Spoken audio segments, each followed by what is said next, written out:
नमस्कार, जेके अपडेट में आपका स्वागत है। मैं हूं अश्विनी गुप्ता। दोस्तों, जम्मू कश्मीर में आतंकवाद जहां अपनी अंतिम सांसें गिन रहा था, वहीं जम्मू संभाग में एकदम से बड़े आतंकी हमलों ने सुरक्षा एजेंसियों की रातों की नींद उड़ा रखी है। अगर बात बीते 32 माह की करें तो इसमें करीब 48 जवान जो हैं वो बलिदान हो चुके हैं, जबकि जम्मू संभाग में बीते 3 माह में ही करीब 8 आतंकी हमले हो चुके हैं और इनमें सुरक्षा बलों को भारी क्षति भी पहुंची है, जबकि इनमें वीडीसी सहित 17 जवान भी बलिदान हो गए, जिसमें हालिया डोडा हमला भी शामिल है, जिसमें 4 जवानों ने शहादत जो है वो पाई थी। आतंक के इस नए रूप ने न सिर्फ जम्मू के पर्यटन स्थलों पर सैलानियों की रौनक कम की, जबकि स्थानीय लोगों के मन में भी एक डर का माहौल बना दिया है। आखिर 2 दशकों से शांत पड़े जम्मू संभाग में एकदम से आतंकी हमले बढ़ने के पीछे क्या कारण है? क्या सुरक्षा व्यवस्था की किसी चूक का नतीजा है या फिर आतंकियों ने अपनी रणनीति में बदलाव किया है?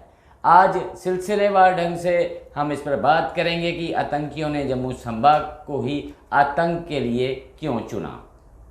जानकारों की माने तो कश्मीर में धारा 370 हटने के बाद से आतंकियों ने का वहां पर सरवाइव कर पाना मुश्किल हो गया था, क्योंकि आतंकियों की सबसे बड़ी ताकत वहां उनका OGW नेटवर्क था, जिसे सुरक्षा बलों द्वारा लगातार ध्वस्त किया जा रहा था। और आतंकी सुरक्षा बलों से सीधे भिड़ने की बजाय खुद की मौजूदगी को दिखाने के लिए टारगेट किलिंग करने लगे, जिसमें शिक्षक, जवान, श्रमिक सभी को उन्होंने निशाना बनाया। जबकि यहाँ भी आतंकियों का सामना सुरक्षा बलों से होता, वहीं पर उन्हें ढेर कर दिया जा रहा था।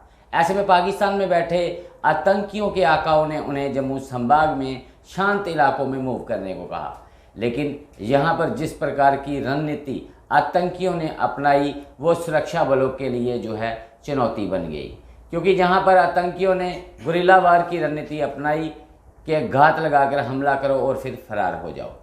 इस गुरिल्ला रणनीति में आतंकी पूरी रैकी करके अंजाम देने लगे, जबकि इसमें स्थानीय लोगों ने भी उनकी मदद की है, जो कि बिना उनकी मदद के संभव नहीं, क्योंकि इन हमलों में आतंकी सिर्फ उन्हीं वाहनों को चुन रहे थे जो कि अकेले पेट्रोलिंग पर जा रहे थे, और इतनी सटीक जानकारी बिना स्थानीय मदद से आतंकियों को नहीं मिल सकती है। जानकार तो ये भी मान रहे हैं कि 90 के दशक में जम्मू संभाग से जो युवा पाकिस्तान आतंकी बनने गए वो वापस नहीं लौटे। आज वही आतंकी जम्मू कश्मीर में तो सक्रिय नहीं है, क्योंकि ये युवा यहाँ के पहाड़ी व जंगली रास्तों से भली भांति परिचित भी हैं और इनका स्थानीय OGW के साथ नेटवर्क भी है। जम्मू संभाग में आतंक को चुनने की एक वजह यह भी है कि जम्मू कश्मीर में विधानसभा चुनाव होने हैं और चुनावों में आतंकी खलल डालकर दुनिया को ये संदेश देना चाहते हैं कि जम्मू कश्मीर के लोग आज भी आज़ादी की लड़ाई लड़ रहे हैं, जबकि ये बात हकीकत से कोसों दूर है, क्योंकि अभी तक जितने भी आतंकी सुरक्षा बलों द्वारा मार गिराए गए हैं उनमें विदेशी आतंकी अधिक थे। लेकिन आतंक के नए संगठन बनाकर पाकिस्तान समर्थित ये आतंकी दुनिया को ये संदेश देना चाहते हैं कि कश्मीर के साथ जम्मू संभाग भी आज़ादी की आग में कूद चुका है। आपको बता दें कि जम्मू संभाग में आतंकियों का सबसे बड़ा सहारा घने जंगल बन रहे हैं, जबकि आतंकियों ने सुरक्षा बलों को गुमराह करने के लिए अब नई रणनीति अपनाई है। वो सुरक्षा बलों को बांटकर उनकी ताकत को कम करने का प्रयास में है, क्योंकि एक तरफ जहां अखनूर से लेकर रियासी तक सुरक्षा बलों द्वारा कासो चलाया जा रहा है, वहीं डोडा में भी सुरक्षा बल आतंकियों की तलाश कर रहे हैं, जबकि रजौरी पुंछ में पहले से ही सुरक्षा बलों ने कब्जे में ले रखा है। वहीं कठुआ के मशेड़ी से लेकर बसंतगढ़ तक का इलाका भी सुरक्षा बलों द्वारा खंगाला जा रहा है। इन सब क्षेत्रों में रह रहकर संदिग्ध देखे जाने की खबरें भी सामने आ रही हैं, जबकि इन सब क्षेत्रों में सुरक्षा बल लगातार खंगाल भी रहे हैं।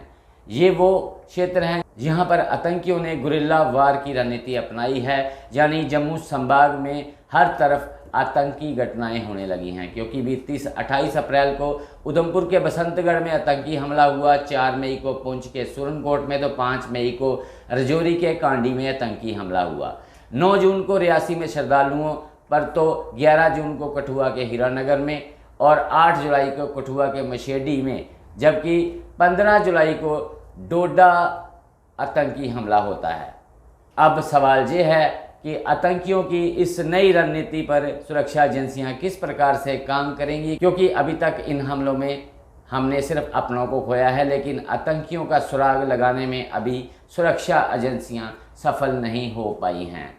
हालांकि ड्रोन, चापर से लेकर सभी प्रकार के आधुनिक उपकरणों का सुरक्षा बल प्रयोग कर रहे हैं, पर अभी तक घात लगाकर हमला करने वाले आतंकियों का सुराग नहीं लग पाया है। ऐसे में सुरक्षा एजेंसियों की चिंता और बढ़ गई है, क्योंकि पाक से आया जब तक एक भी आतंकी जिंदा है, तब तक कहां पर क्या हो जाएगा कोई कुछ नहीं कह सकता। ऐसे में अब सुरक्षा बलों को एक नई रणनीति बनाकर इन आतंकियों का सफाया करना होगा, क्योंकि जब तक एक भी आतंकी जिंदा है, खुद को कोई भी सुरक्षित नहीं कह सकता है।